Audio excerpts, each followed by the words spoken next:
Houve uma noite, numa caverna escura, em que um homem perseguido por reis ouviu uma voz que ninguém mais escutou, e essa voz mudou o rumo da sua unção. O que aconteceu naquela caverna revela por que Deus está te afastando de todos agora.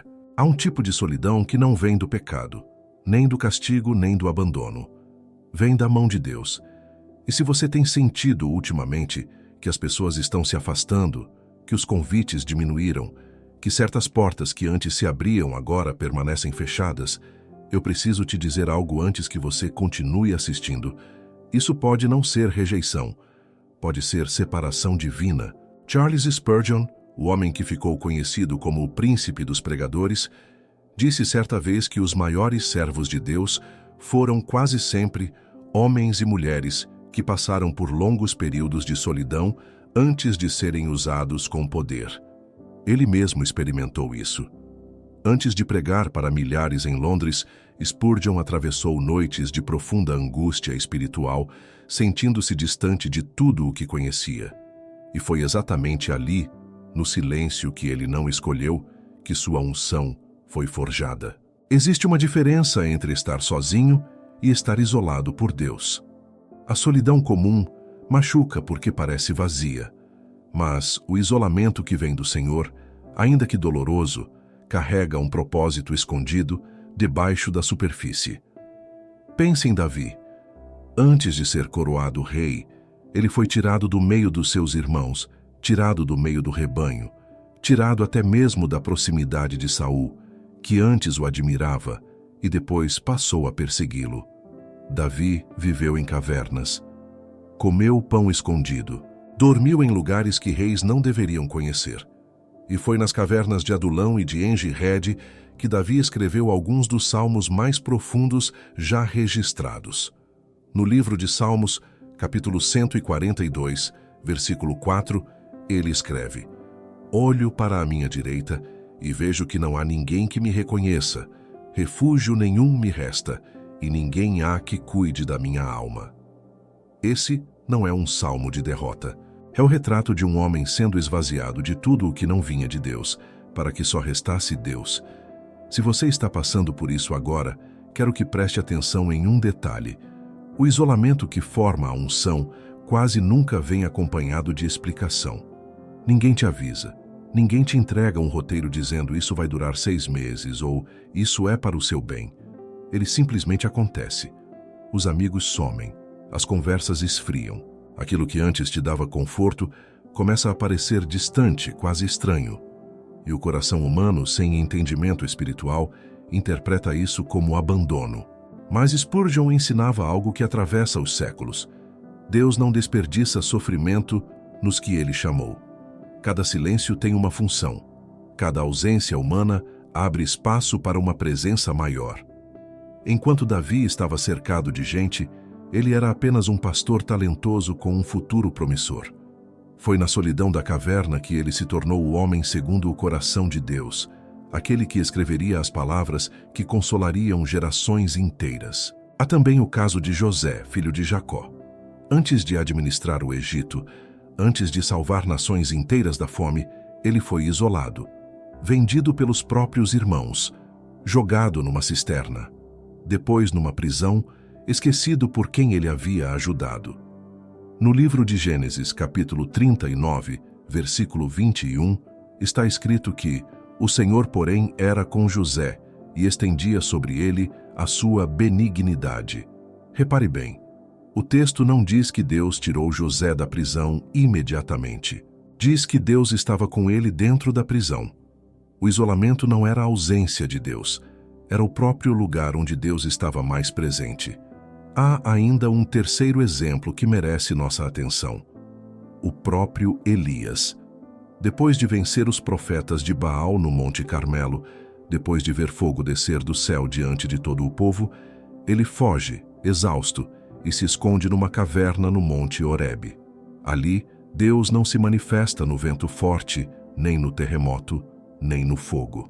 No primeiro livro de Reis, capítulo 19, versículo 12, a Escritura diz que depois do fogo veio um silvo de brandura suave. Foi nesse silêncio, depois do isolamento, que Elias recebeu instruções para os próximos passos do seu ministério. O barulho da vitória não trouxe a direção. O silêncio da caverna trouxe. Isso muda tudo, não muda? Porque nós, seres humanos, medimos a proximidade de Deus pela facilidade das circunstâncias. Se tudo está bem, achamos que Deus está por perto. Se tudo desmorona, achamos que Ele se afastou. Mas as Escrituras contam uma história diferente. Contam de homens e mulheres que foram levados para o deserto, para a caverna, para a cisterna, para o cárcere, e que ali, exatamente ali, encontraram a presença mais real e mais transformadora que jamais haviam experimentado. Eu sei que isso talvez esteja tocando em algo que você vive agora. Talvez você tenha perdido amizades que pareciam eternas. Talvez a família tenha se distanciado sem motivo aparente. Talvez você sinta que ninguém mais te procura como antes procurava. E o inimigo vai sussurrar que você fez algo errado, que você afastou as pessoas, que há um defeito em você que justifica esse isolamento. Não creia nisso. Existe uma obra sendo feita que os olhos humanos não conseguem enxergar. Spurgeon dizia que Deus muitas vezes tira do seu servo aquilo que ele ama, não porque odeia o servo, mas porque ama demais o chamado que colocou sobre ele. Uma unção maior exige um vaso mais purificado, e a purificação, quase sempre, acontece longe dos aplausos, longe da plateia, longe do conforto de ser visto e reconhecido. Se você chegou até aqui, quero te pedir algo simples.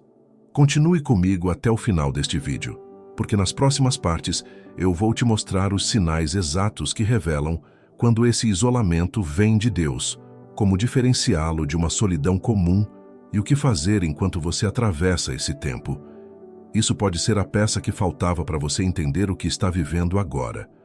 Antes de seguirmos, se essa palavra já está tocando o seu coração, eu te convido a se inscrever no canal. Aqui você encontra mensagens que nascem da palavra de Deus e da sabedoria de homens como Spurgeon, para te ajudar a caminhar com discernimento nos tempos em que vivemos. E se você sente que essa temporada de isolamento também trouxe um distanciamento na sua intimidade com Deus, se as orações parecem mais secas e a comunhão mais distante do que já foi um dia, eu preparei algo que pode te ajudar a atravessar exatamente essa travessia. É o nosso guia, 21 dias para restaurar sua intimidade com Deus. Um caminho simples, dia após dia, para reaproximar o seu coração da presença do Senhor. O link está fixado no primeiro comentário. Muitas pessoas que estão vivendo esse mesmo isolamento que descrevi encontraram ali um recomeço verdadeiro. Vale a pena dar uma olhada. Agora, eu quero te mostrar os sinais concretos que diferenciam um isolamento divino de uma simples fase ruim da vida. Porque não é toda solidão que carrega propósito. Às vezes perdemos amigos por causa do nosso próprio orgulho, da nossa negligência, das nossas escolhas erradas. Isso precisa ser dito com honestidade, porque eu não quero espiritualizar problemas que, na verdade, pedem arrependimento. Mas existe um tipo diferente de isolamento, e ele tem características que se repetem ao longo de toda a Escritura. O primeiro sinal é este. O isolamento divino geralmente vem logo depois de uma vitória, ou logo antes de um chamado maior. Repare no padrão. Elias tinha acabado de vencer os profetas de Baal quando foi levado ao deserto. José havia acabado de sonhar com seu destino de grandeza quando foi jogado na cisterna. Davi tinha acabado de ser ungido rei por Samuel quando começou a fugir de caverna em caverna. Se você está numa fase de isolamento logo depois de uma conquista, ou logo depois de sentir que Deus falou algo importante ao seu coração, preste atenção. Isso não é coincidência. O segundo sinal é a incompreensão das pessoas ao seu redor. Quando o isolamento é de Deus, ninguém consegue explicar direito o motivo do afastamento. Os que se afastam de você não sabem dizer exatamente por quê. Eles apenas sentem que algo mudou, que vocês já não conversam com a mesma naturalidade, que existe uma distância que ninguém provocou de propósito. Isso é diferente de um rompimento por briga, por traição, por mágoa evidente. Aqui a distância nasce sem motivo claro, como se fosse orquestrada por uma mão invisível.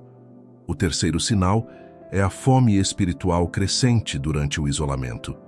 Enquanto o mundo ao seu redor esfria, algo dentro de você, começa a esquentar. Você sente mais vontade de orar, mesmo sem entender completamente o que está pedindo. Sente mais necessidade da palavra, mesmo lendo textos que já conhecia há anos, mas que agora parecem novos, como se estivessem escritos especialmente para o seu momento. No livro de Oséias, capítulo 2, versículo 14, o Senhor diz sobre o seu povo: Eu, todavia, a atrairei e a levarei ao deserto, e ali falarei ao seu coração. O deserto, nesse texto, não é castigo. É o lugar escolhido por Deus para falar de perto, sem os ruídos que normalmente abafam a sua voz. O quarto sinal envolve os planos que não se concretizam. Você tenta abrir uma porta e ela simplesmente não cede.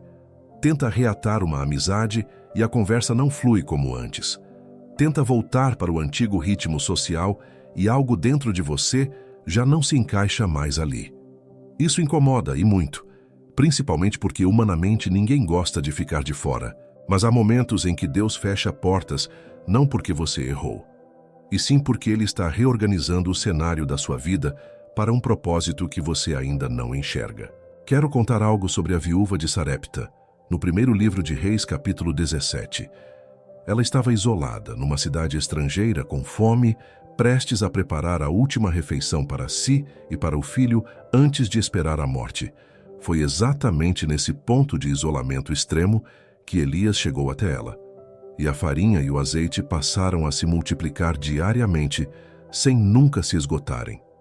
O isolamento dela não era o fim. Era o cenário exato onde o milagre precisava acontecer, porque só ali, sem outras opções, sem outra fonte de ajuda, ela dependeria inteiramente da provisão de Deus. É assim que funciona o isolamento que precede a unção. Ele te tira das fontes alternativas de conforto para que você aprenda a beber apenas da fonte certa. Enquanto você tem 10 pessoas para conversar, você raramente ora com profundidade sobre determinado assunto, porque distribui sua angústia entre várias vozes humanas. Mas quando essas vozes somem, quando o telefone para de tocar, quando os convites cessam, você se vê obrigado a levar tudo direto para Deus. E é exatamente essa dependência exclusiva que forma o caráter necessário para carregar uma unção maior. Existe também um quinto sinal, mais sutil. Durante esse período, coisas antigas começam a perder o sabor. Conversas que antes te entretinham agora parecem vazias. Ambientes que antes te davam prazer agora parecem cansativos. Isso não significa que você ficou amargurado ou arrogante. Significa que Deus está desconectando seu coração daquilo que não serve mais ao propósito que Ele está formando em você. É desconfortável, é estranho, mas é necessário. Pense em João Batista, que viveu no deserto antes de iniciar seu ministério. O Evangelho de Lucas, capítulo 1, versículo 80, registra que o menino crescia e se robustecia em espírito e esteve nos desertos até ao dia da sua manifestação a Israel. Ele não foi formado nos templos, nem nas rodas de conversa religiosas do seu tempo. Foi formado na solidão do deserto, longe dos olhos humanos, até o dia certo em que sua voz precisaria ressoar com autoridade suficiente para preparar o caminho do Senhor. Há também um sexto sinal que muita gente ignora: a clareza que chega em pequenas doses, quase sem você perceber. No começo do isolamento, tudo parece confuso, parece que Deus está calado, parece que nada faz sentido. Mas com o passar das semanas, pensamentos começam a se organizar. Você entende melhor quem você é, o que valoriza de verdade e o que estava apenas ocupando espaço na sua vida sem trazer fruto nenhum. Essa clareza não chega de uma vez, como um raio.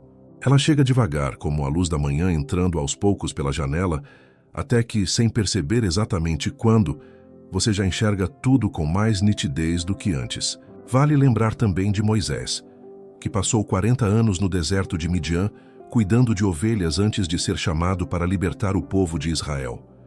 Ele havia sido criado no palácio, cercado de privilégios, de poder, de reconhecimento.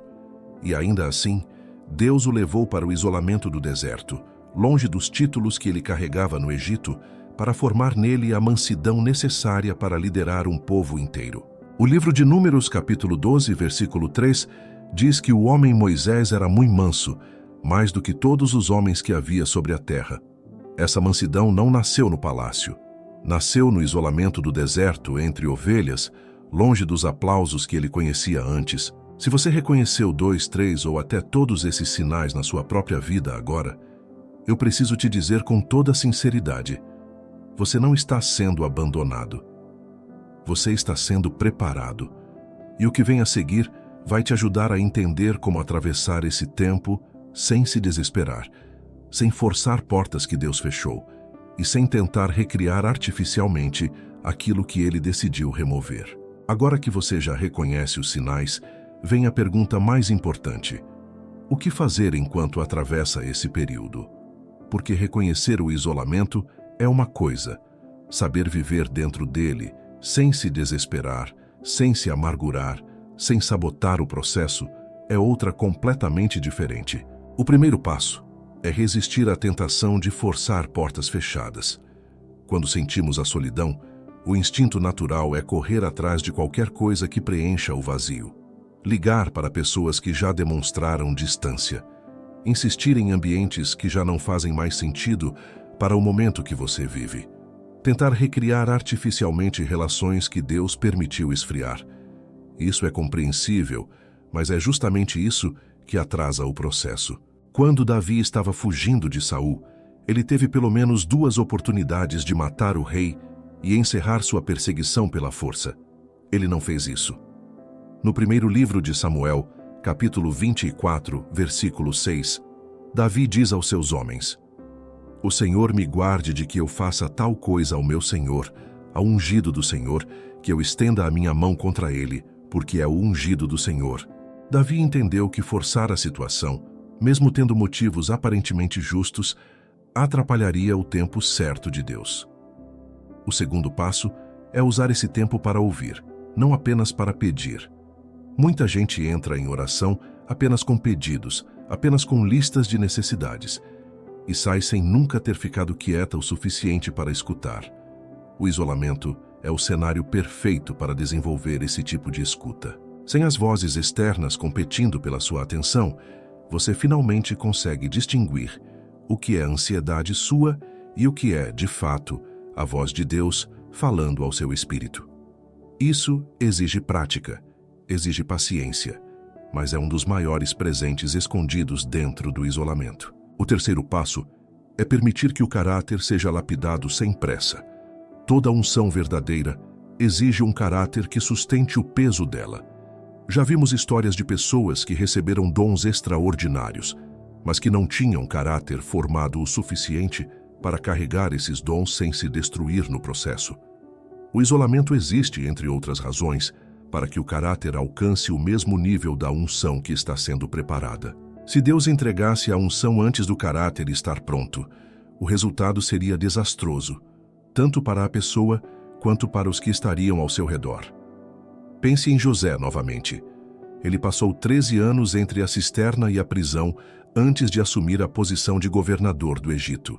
Se ele tivesse subido ao poder logo depois do sonho que teve na juventude, provavelmente teria usado essa posição de forma arrogante, imatura, guiada pelo orgulho que ainda carregava quando contou o sonho aos irmãos de forma pouco sábia.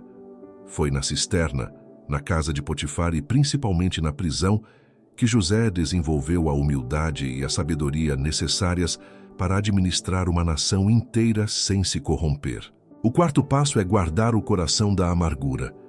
Esse é, talvez, o ponto mais delicado de todo esse processo, porque a amargura é sutil.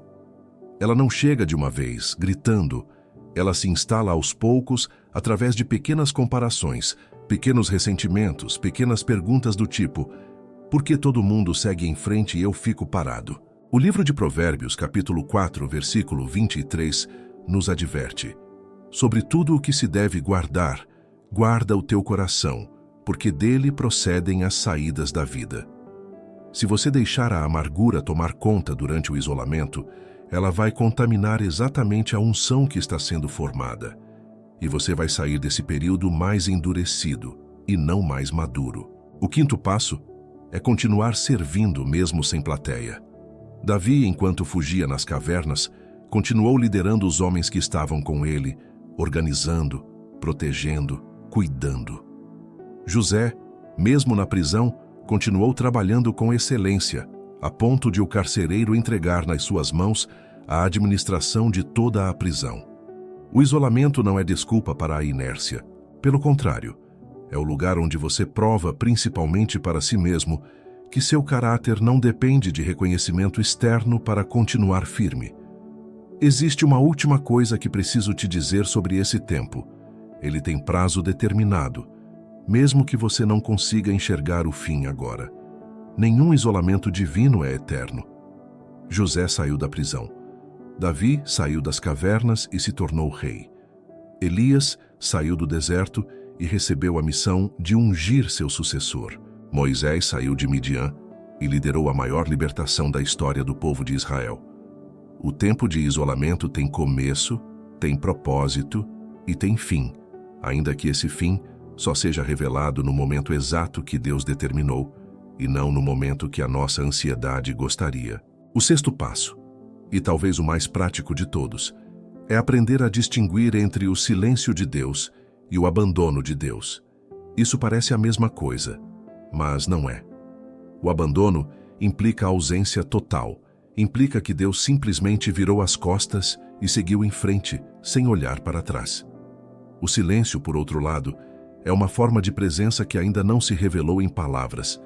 É como um pai que observa o filho aprendendo a andar sozinho, sem sair correndo para segurar a cada passo incerto. Ele está ali atento, pronto para agir, mas escolhe não interferir porque sabe que a experiência do processo é parte essencial do crescimento. Deus faz o mesmo com seus filhos durante o tempo de isolamento.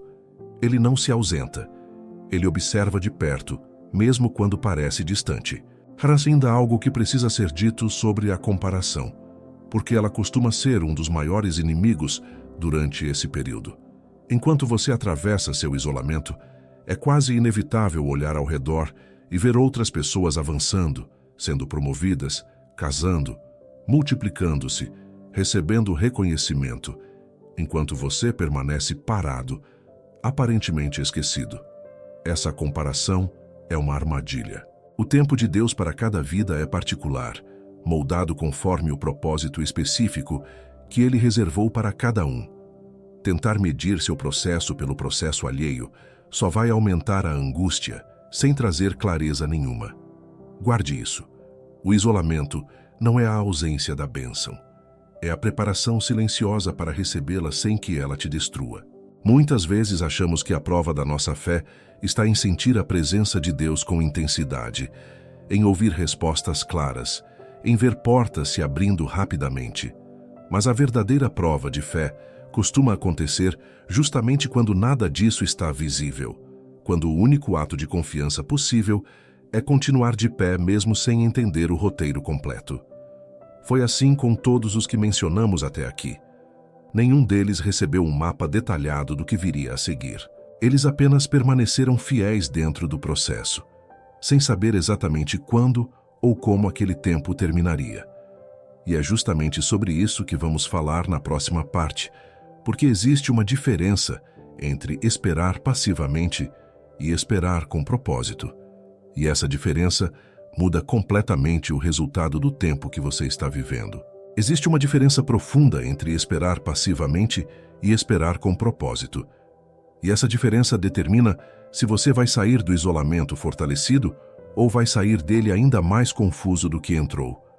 A espera passiva é aquela em que a pessoa simplesmente deixa o tempo passar, sem direção, sem intenção, apenas suportando os dias até que algo mude. Já a espera com propósito é ativa, mesmo sendo silenciosa.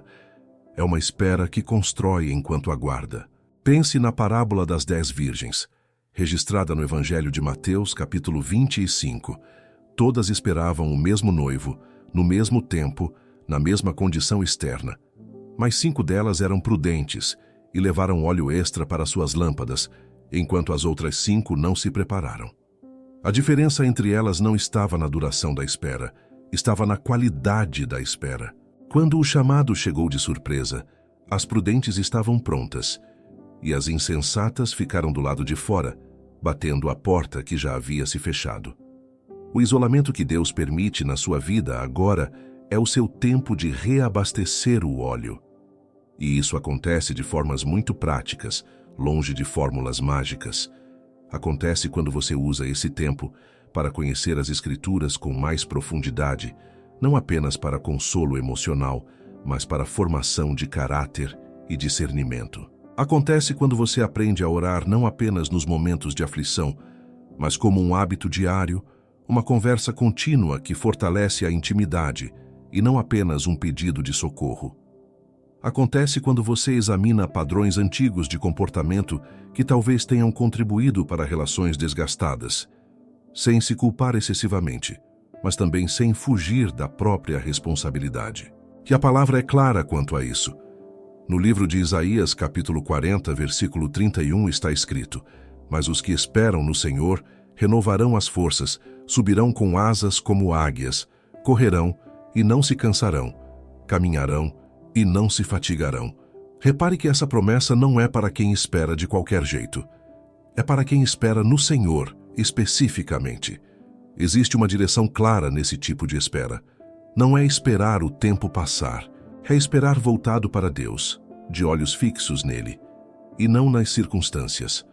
Uma das armadilhas mais comuns durante o isolamento é a tentação de acelerar artificialmente o processo através de decisões precipitadas. A pessoa, cansada da solidão, aceita relacionamentos que não deveria aceitar, apenas para preencher o vazio. Aceita oportunidades que não fazem sentido para o chamado que Deus está formando, apenas para sentir que algo está acontecendo. Isso é compreensível do ponto de vista humano, mas é justamente o que atrasa, e às vezes até aborta, o propósito que estava sendo gestado durante o tempo de solidão. Existe uma imagem poderosa no processo de gestação que eu gosto de trazer aqui. Nenhuma mulher grávida consegue apressar os 9 meses de formação de uma criança. Se o parto acontece cedo demais, a criança nasce com dificuldades, com órgãos ainda imaturos, precisando de cuidados intensivos que não seriam necessários se o tempo natural tivesse sido respeitado. O isolamento espiritual funciona de forma parecida. Ele tem um tempo de gestação que não pode ser apressado sem consequências. Tentar antecipar a unção antes do tempo certo é como forçar um parto prematuro. A pessoa pode até receber alguma medida de responsabilidade ou reconhecimento, mas sem a maturidade necessária para sustentar aquilo com sabedoria. Há também um aspecto importante sobre a família durante esse período. Muitas vezes, o isolamento não afeta apenas amizades e círculos sociais, mas também gera certo distanciamento dentro de relações familiares, principalmente quando os familiares não compartilham da mesma caminhada de fé ou não compreendem as mudanças que estão acontecendo dentro de você.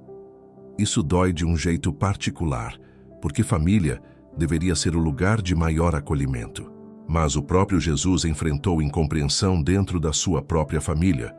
No Evangelho de Marcos, capítulo 3, versículo 21, está registrado que os seus parentes, ao ouvirem sobre ele, saíram para o deter, porque diziam: "Ele está fora de si." Se até o Filho de Deus foi mal compreendido pelos seus, você não está sozinho quando enfrenta esse tipo de distanciamento familiar durante o seu processo. O que sustenta uma pessoa durante esse tipo de solidão múltipla, social e às vezes até familiar, é a certeza de que Deus vê o que ninguém mais está vendo. Ele vê as lágrimas derramadas em silêncio, vê as orações feitas sem plateia, vê a fidelidade mantida mesmo quando ninguém está aplaudindo, mesmo quando parece que ninguém percebe o esforço que você tem feito para continuar de pé. Essa é uma das verdades mais consoladoras dentro de todo esse processo. Você nunca esteve de fato sozinho. A ausência humana nunca significou ausência divina. Existe também uma questão prática que precisa ser tratada com honestidade. Como lidar com a rotina durante um período assim? Muita gente acredita que isolamento espiritual significa parar tudo, abandonar responsabilidades, esperar em completa inatividade até que algo aconteça. Isso não é o que vemos nos exemplos bíblicos. Davi continuou liderando seus homens.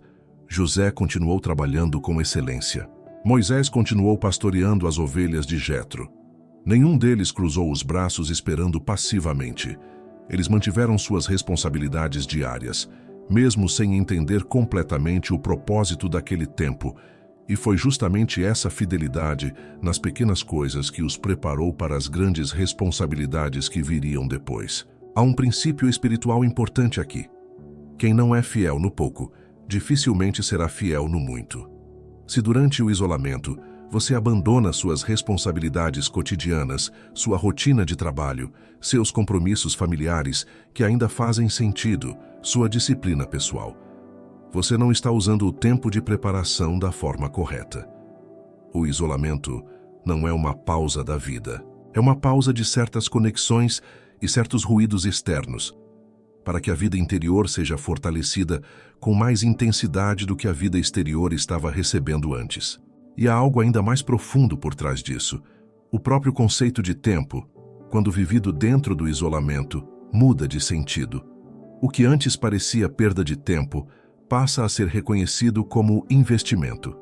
Cada manhã de silêncio, cada noite sem convites, cada fim de semana sem compromissos sociais, tudo isso deixa de ser vazio e passa a ser matéria-prima para a formação de algo que só pode nascer no silêncio.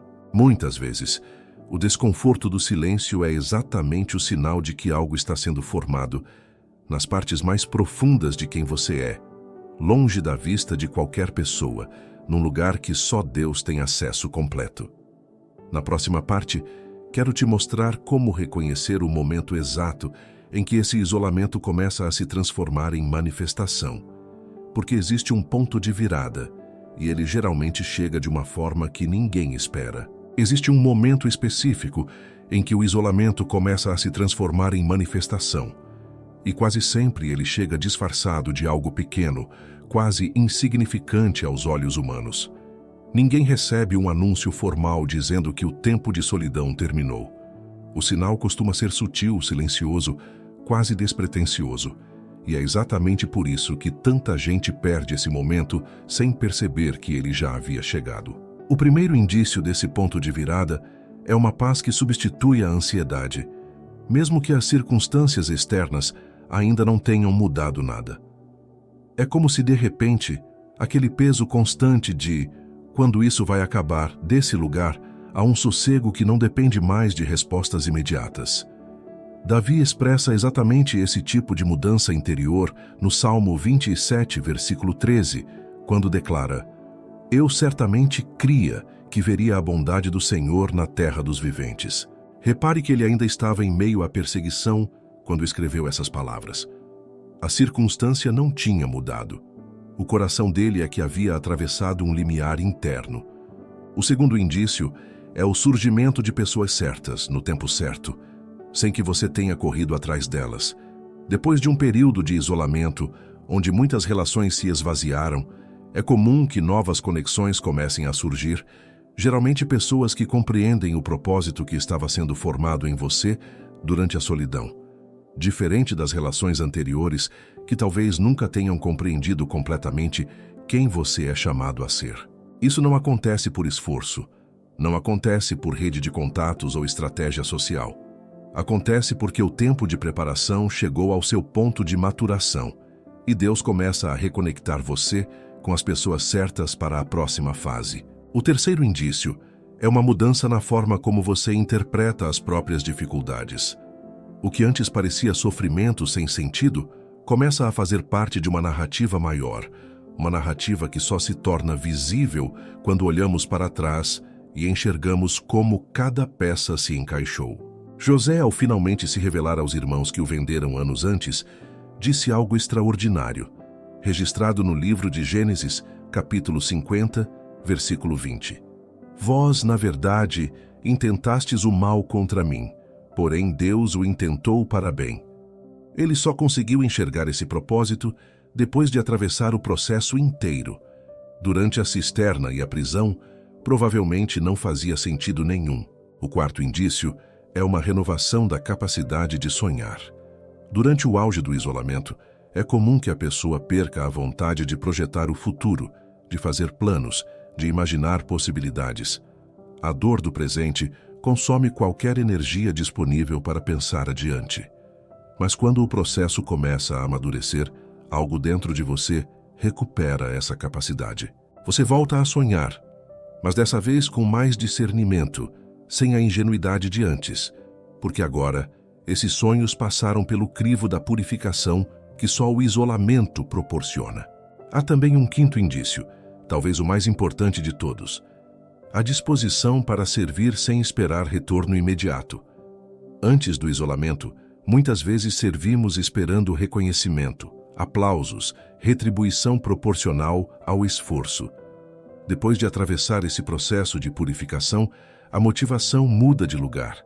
Você começa a servir por amor genuíno, sem calcular o que vai receber em troca, porque aprendeu na solidão que a única aprovação que realmente sustenta é a de Deus. Quero que você entenda uma coisa antes de encerrarmos essa parte. O fim do isolamento não significa, necessariamente, o fim de todos os desafios. Davi, mesmo depois de coroado rei, enfrentou guerras, traições, rebeliões dentro da própria família. José, mesmo governando o Egito, ainda precisou lidar com a reconciliação dolorosa com os irmãos que o traíram. O isolamento prepara você para carregar a unção, mas não elimina os desafios que vêm junto com posições de maior responsabilidade.